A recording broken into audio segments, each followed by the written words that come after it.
কংগ্ৰেছে কেতিয়াও মাইনৰিটি বা মুছলিমৰ হৈ মাত মাতা নাই।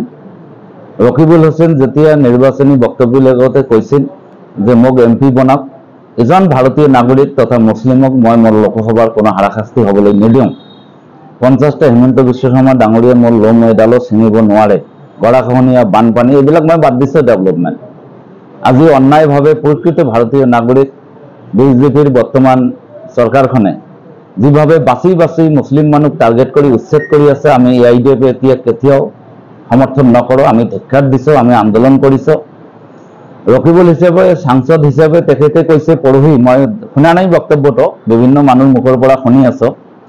তেখেতে কৈছে উচ্ছেদ সম্বন্ধে কংগ্ৰেছৰ পৰা বাধা দিছে তেখেতক ক'বলৈ। তেখেতৰ কেপাচিটি নাই। মই তেখেতক ধুবুৰী লোকসভাৰ হৈ এজন বাসিন্দা হিচাপে মই তেখেতক প্ৰশ্ন কৰিছোঁ, আপুনি যিখিনি কথা কৈছিল, আপুনি নিৰ্বাচিত হোৱাৰ লগে লগে আপুনি কৈছে এজনকো হাৰাশাস্তি কৰিব নোৱাৰে।